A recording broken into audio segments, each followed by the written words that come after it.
바라보고 묵상하고 신뢰해야 될 예수님, 이런 주제로 같이 말씀 생각해 보겠습니다. 죽어서 무덤에 있던 나사로가 예수님으로부터 살림을 받은 뒤에 자기 집으로 돌아왔을 때 장례식에 참석했던 조문객들은 다시 살아난 이 나사로를 보며 매우 큰 충격에 빠졌을 겁니다. 분명히 나사로의 시체를 받고 장례를 치렀고 무덤에까지 들어간 것을 다 봤는데, 그런데 다시 살아나서 집에 들어온 나사로를 본 조문객들에게는 적지 않은 충격이 분명히 있을 거라는 겁니다. 45절을 보면 나사로가 살아난 이 사건 때문에 많은 유대인들이 예수를 믿었다라고 기록을 합니다. 마리아에게 와서 예수께서 하신 일을 보고 많은 유대인이 그를 믿었다, 이렇게 기록하죠. 죽었던 나사로를 살린 예수님을 범상치 않은 인물이라는 것으로 이렇게 알아차리고, 혹시 이 예수가 하나님이 보내신 메시아일지도 모른다 하는 이런 생각으로 많은 유대인들이 믿기 시작했다는 겁니다. 그러나 많은 유대인들이 예수를 믿기 시작했다는 이 보고를 받은 이 종교 지도자들은 예수님을 더욱더 시기하고 더욱더 강하게 경계를 했습니다. 여호와 하나님은 오직 한 분이라고 하는 이 유일신 사상에 젖어있던 유대 종교 지도자들 입장에서는 이 예수님 때문에 자칫 이 유일신 이 사상이 깨져버리고 여호와 하나님과 또 아들 예수를 함께 믿어야 되는 그런 이신교가 될 수도 있겠다, 이런 것을 염려를 한 겁니다. 그래서 급하게 공회를 소집해서 이 문제를 아주 심각하게 논의를 한 겁니다. 어느 누구도 부인할 수 없는 기적의 일들을 행하고 있는 예수, 그리고 그 예수를 믿고 따르는 자들의 수의 증가, 이런 추세라면 이 주대 종교 지도자들이 설 자리가 좁아지게 될 것이고, 또 이 국론도 분열될 것으로 이렇게 생각을 한 겁니다. 그래서 48절에 보니까 이들은 만일 그를 이대로 두면 모든 사람이 그를 믿을 것이요, 그리고 로마인들이 와서 우리 땅과 민족을 빼앗아 가겠다, 이렇게 말을 하면서 아주 사태를 심각하게 이기면서 이제 사태 수습에 나선 겁니다. 유대인들의 그 메시아 사상은 로마로부터 정치적 독립을 이루어서 과거 다윗 시대에 그 찬란했던 그 영광을 재현하는 거였습니다. 그러나 예수님은 정치적 메시아로 온 것이 아니죠. 죄로부터의 해방, 영혼 구원이 중심 목표였습니다. 메시아 사상에 관한 유대인과 예수님 사이에 너무나도 큰 갭이 있었던 거예요. 그래서 이들은 예수님은 메시아가 아니다 단정을 짓고 거부를 했죠. 자, 그런데 문제는 메시아가 아니라 단정을 짓고 거부했던 그 예수가 보고도 믿기 힘든 기적의 일들을 행할 수 있는 능력과 권능을 가지고 있다는 거예요. 나면서부터 걷지 못하던 38년의 병자를 고치신 일이라든지, 나면서부터 보지 못하던 맹인의 눈을 뜨게 하신 일이라든지, 죽은 나사로를 살린 일이라든지, 이런 일들은 부인할 수가 없는 거죠. 부정할 수가 없는 일입니다. 그리고 유대인들 중에서도 이렇게 하나씩 둘씩 예수를 믿기 시작했다는 거예요. 그래서 이 종교 지도자들 입장에서는 위기의식을 당연히 가질 수밖에 없었던 겁니다.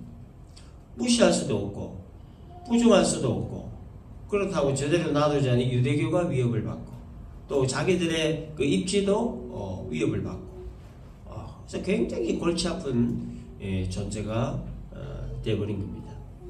그래서 이 종교 지도자들이 이 골치 아픈 문제 해결 방안을 모색하기 위해서 이래서 이제 공회를 소집한 거죠. 어떻게 하면 이 전통 유대교를 유지해 나갈 수 있을까? 어떻게 하면 자신들의 입지를 지탱해 나갈 수 있을까? 이런 공회였던 거죠.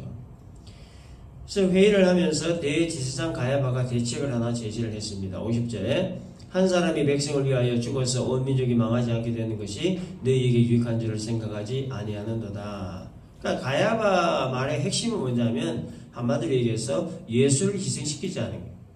한 사람이 희생되면 모든 사람이 다 평안해지고 또 유대교도 평안해진다는 그런 논리죠. 지금 이렇게 골치 아픈 그 사건을 터뜨린 장본인이 예수니까 그 장본인이 예수만 제거하면 모든 게 해결된다는 거예요. 굉장히 논리적이고 합리적으로 들리는 말이었습니다.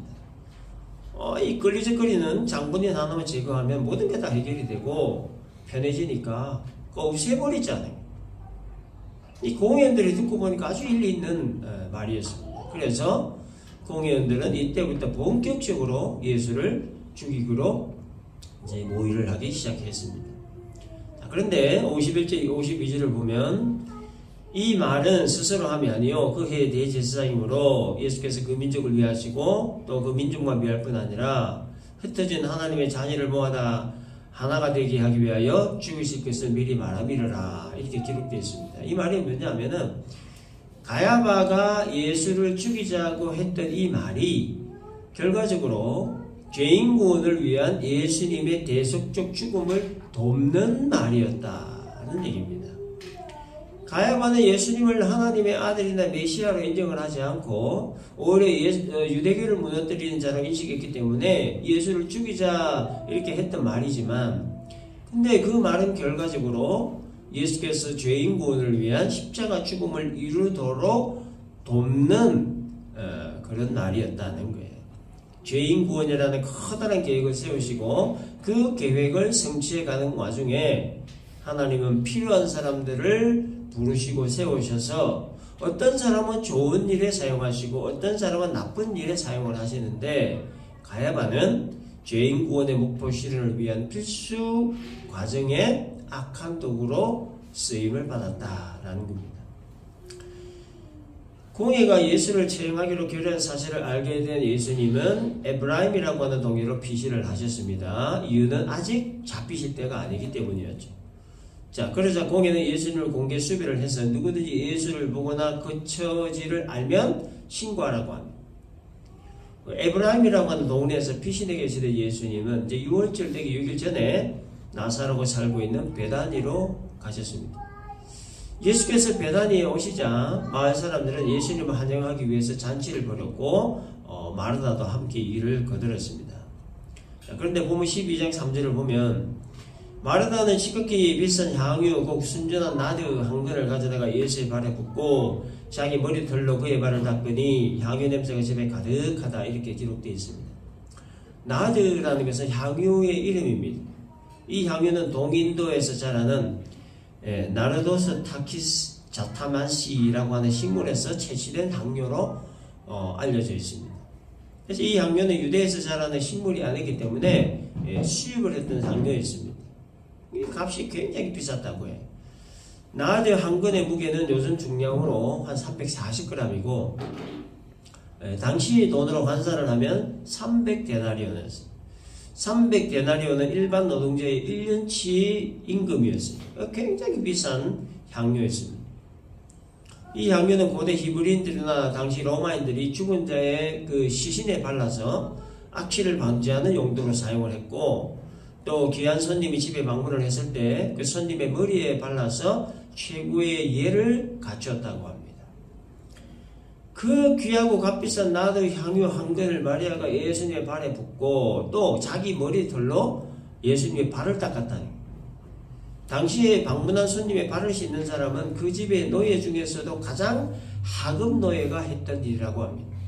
더군다나 머리털은 여자에게 있어서 무엇보다 소중한 건데, 그 소중하게 여기는 머리털로 예수님 발을 닦았다라고 하는 이것은 마리아가 예수님을 얼마나 귀하신 분으로 대우했는가 하는 것을 알 수 있는 거예요. 귀하고 값비싼 향기를 예수님 발에 붓고 자기의 소중한 머리털로 발을 닦은 마리아의 이 행동은 1차적으로는 오빠 나사로를 살려주신 그 은혜에 대한 감사의 표현이었을 뿐만 아니라 궁극적으로는 예수님을 하나님의 아들로 인정하고 고백하는 믿음의 행위였어요. 하나님의 아들에 대한 전적 헌신을 표하는 행동이었던 겁니다. 자, 그런데 그 귀하고 값비싼 향기를 예수님 발에 붓고 자기의 소중한 머리털로 예수님 발을 닦는 마리아의 이 순수하고 거룩한 행동을 가룟 유다가 아주 못마땅해 했습니다. 그리고 5절에서 이렇게 얘기합니다. 이 향기를 어찌하여 300데나리온에 팔아 가난한 자들에게 주지 아니하였느냐. 이 말만 딱 떼서 보면은 가룟 유다가 굉장히 의로운 사람처럼 보입니다. 가난한 사람들을 잘 돕는 아주 마음이 착한 사람, 사랑이 많은 사람, 아주 의로운 사람으로 보입니다. 근데 성경은 가룟 유다에 대해서 도둑이라 표현합니다. 6절에 이렇게 말하면 가난한 자를 생각함이 아니요 그는 도둑이라 돈깨를 맞고 거기 넣는 것을 훔쳐 가밀어라. 가룟 유다는 돈을 좋아했던 사람이었습니다. 예수님과 함께 3년 6개월을 다니면서 천국 말씀도 들었고 병자 고치신 것도 봤고 죽은 나사로 살린 것도 봤고 등등의 많은 그 기적의 일들을 봤지만 그러나 가룟 유다의 마음 중심에는 언제나 이 재물에 대한 욕심으로 가득 차 있었습니다. 그래서 예수님을 따라다니는 것도 예수님을 등에 업고 출세의 자리에 오르기 위함이었던 거죠. 예수께서 행하시는 그 능력과 권능을 등에 업고 이 출세를 목적으로 예수님이 이렇게 따라다녔는데, 근데 이제 예수님이 종교 지도자들에게 미움을 사서 공개 수비자가 되었습니다. 그러니까 가룟 유다의 출세길이 막혀버린 거죠. 뭐 출세는 고사하고 이제 자신의 그 신변도 이제 안전하지 못한 그런 상태가 됐습니다. 그런 상황에서 마리아가 300데나리온이라고 하는 이 비싼 향유를 예수님의 발에다 다 부었으니 이 가룟 유다 입장에서는 이해가 되지도 않고 그 마리아가 얼마나 얄미웠겠느냐 하는 거예요. 아마도 가룟 유다의 생각에는 마리아가 값비싼 이 향유를 예수님 발에 붓지 않고 예수님께 그냥 드렸더라면 재정을 관리하고 있던 자신이 이것을 팔아서 자기 주머니에 채우려고 하지 않았겠나 그렇게 봅니다. 그런데 그 값비싼 향유를 발에다가 다 쏟아 부었으니까 얼마나 얄밉고 화가 났겠느냐는 거예요. 그래서 이 비싼 향유를 팔았더라면 그 돈으로 가난한 사람들 도울 수 있을 것이다 이렇게 얘기를 하면서 마리아에게 호통을 친 겁니다. 그래서 예수님은 가룟 유다에게 7절에서 이렇게 말씀합니다. 그를 가만두어 나의 장래할례를 위하여 그것을 간직하게 하라 하시면서 가룟 유다의 화를 저지하시고 마리아의 행동을 칭찬을 하셨습니다. 마리아가 예수님의 죽음을 감지하고 향유를 발에 부었는지에 대한 정확하게는 모르지만 그러나 결과적으로 예수님은 자신의 죽음을 이 마리아가 예수님 발에 향유를 부은 것으로 결부를 시키셨어요. 그래서 마리아의 이 행동을 높이 평가하셨던 겁니다. 예수님이 나사로 집에 계시다는 소식이 들은 유대인 무리가 예수님과 나사로를 보기 위해 나사로 집에 왔는데, 그런데 유대인 무리가 나사로 집에 갔다는 소식을 들은 이 대제사장은 나사로까지 죽일 계획을 짜기 시작했습니다. 10절에 대제사장들이 나사로까지 죽이려고 모이하니 그 이유는 11절에 보니까 나사로 때문에 많은 유대인이 가서 예수를 믿음이라. 죽은 나사로를 살리신 예수를 믿는 자들이 점차적으로 많아지기 시작을 하면서 위기의식을 느낀 이 유대 지도자들이 예수님과 나사로를 함께 제거하기로 결의를 했다는 것인데, 당시에 이 대제사장들은 부활을 믿지 않는 사두개인들로 대부분 구성이 되어 있었다고 합니다. 사두개인들은 부활을 부정하고 부인하는 종파였기 때문에, 그래서 이 나사로가 다시 살아났다고 하는 것은 이들의 교리와 전통신앙을 뿌리째 흔드는 사건이었습니다. 그래서 이 사두개인들은 자기들의 그 교리와 전통신앙을 고수하기 위해, 다시 말해서 부활은 없다라고 하는 교리와 신앙을 고수하기 위해 나사로를 제거해야만 했습니다. 그래서 이 기득권이라고 하는 것이 얼마나 무서운 건지, 또 잘못된 그 교리, 신학, 전통, 이것이 얼마나 무서운 것인지, 그래서 자신들이 그 자리를 조금이라도 흔드는 것이라고 하면 그것이 무엇이든, 그게 사람이든 무엇이든, 하나님의 아들이든 메시아든 아무 관계없이 그냥 제거해버리는 이들의 참 악함을 볼 수가 있는 거예요. 나사로 집에서 이런저런 일이 있고 난 후에 예수님은 유월절 축제에 참석하시기 위해 예루살렘으로 들어가셨는데, 예수께서 예루살렘으로 들어오신다는 소식을 들은 큰 무리들이 예수님을 환영하기 위해서 종려나무 가지를 들고 호산나 찬송하리로다 주의 이름으로 오시느니 곧 이스라엘의 왕이시여 하면서 환영을 했습니다. 유대인들에게 있어서 종려나무 가지는 거룩과 번영과 승리를 상징하는 것입니다. 그래서 이들이 그 종려나무를 가지를 들고 이스라엘의 왕이시여라고 하면서 환영을 했다 하는 이것은 예수님을 다윗의 왕권을 계승하여 다윗 왕국을 회복하실 왕으로 인정했다. 그런 뜻입니다. 그래서 호산나 찬송하리로다 주의 이름으로 오시느니 곧 이스라엘 왕이시여라고 하는 이 말의 뜻은 다윗의 왕권을 계승하여 다윗 왕국을 회복하실 왕으로 오신 예수여 우리를 구원하소서 이런 뜻이 담겨있습니다. 자, 그런데 큰 무리의 열렬한 환호와 환영을 받으시면서 예루살렘에 들어오신 예수님은 14절에 보니까 어린 나귀를 타고 오셨다고 합니다. 무리들의 환영에 들뜨고 흥분을 하는 게 일반이지만 그러나 예수님은 사람들의 뜨거운 환영과 박수갈채에 마치 찬물을 하듯 끼얹듯이 초라하게 보이는 어린 나귀를 타고 입성을 하셨습니다. 예수님은 사람들에게 환영을 받고 박수갈채를 받기 위해 온 것이 아니다 하는 것을 상징적으로 보여주시기 위해 이 초라하게 보이는 나귀를 타고 들어가셨던 거예요. 자, 그런데 19절을 보면 많은 유대인들이 종려나무 가지를 들고 예수님을 환영하는 모습을 본 이 바리새인들이 볼지어다 너희 하는 일이 쓸데없다. 보라 온 세상이 그를 따르는다 하면서 이렇게 빈정거렸습니다. 종려나무 가지를 흔들며 예수를 환영하고 환호하는 그 모든 일이 다 쓸데없는 일이라는 게 무가치한 일, 무의미한 일이라고 하는 거예요.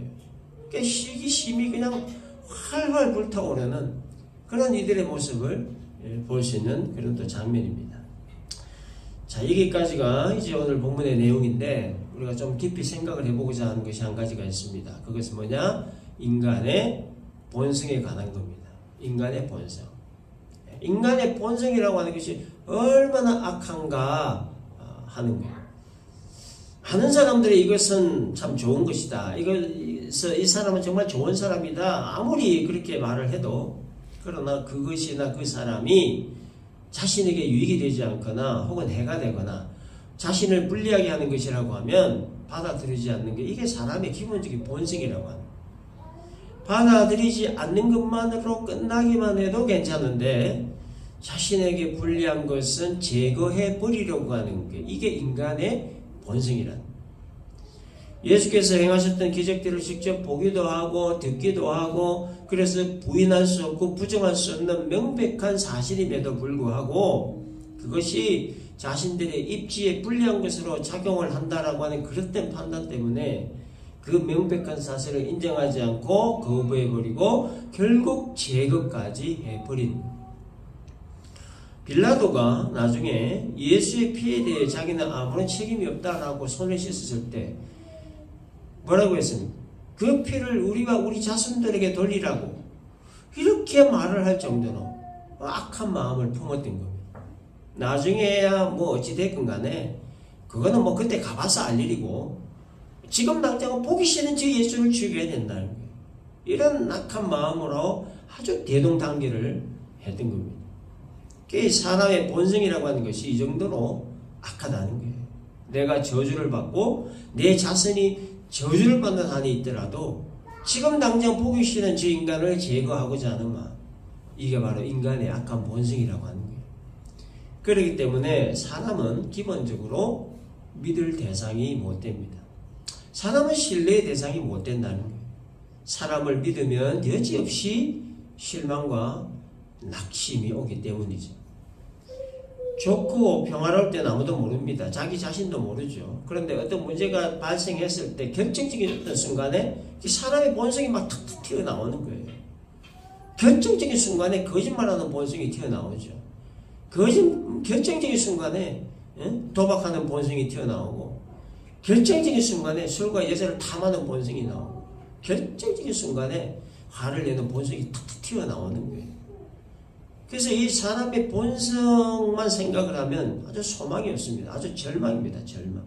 그래서 바울이 고백한 그거 아니에요? 나는 죄인 중에 괴수다. 아오라 나는 공고한 사람이다. 그래서 사람을 보면 실망하고 좌절하고 시험에 들 수밖에 없다는 겁니다.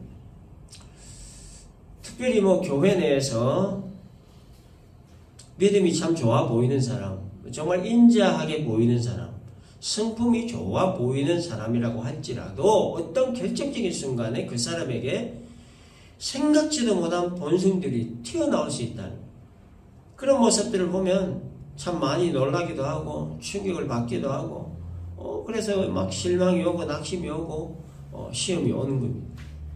그렇기 때문에 사람은 기본적으로 신뢰할 대상이 아니라는 거예요. 언제 어떻게 어떤 본성들이 튀어나올지 모르는 존재가 바로 사람이기 때문입니다. 그렇기 때문에 사람은 그저 참고 대상으로 보면 되는 거죠. 참고 대상. 아, 저 사람은 저렇게 신앙생활을 하는구나. 아, 저런 사람도 교회를 다니는구나. 아, 저렇게 하면서도 교회를 다닐 수 있구나. 아, 이 정도로 그냥 참고만 하면 되는 거예요. 근데 사람을 참고하지 않고 묵상을 하니까 항상 문제가 되는 거예요. 그냥 묵상을 하고 그러니까 그때부터 막 실망이 오고 낙심이 오고 막 시험이 오기 시작한다는 거예요. 그런데 문제는 나는 저 사람 때문에 시험 들어서 너무 힘들고 고통스러운데 근데 정작 그 사람은 아무것도 모른다.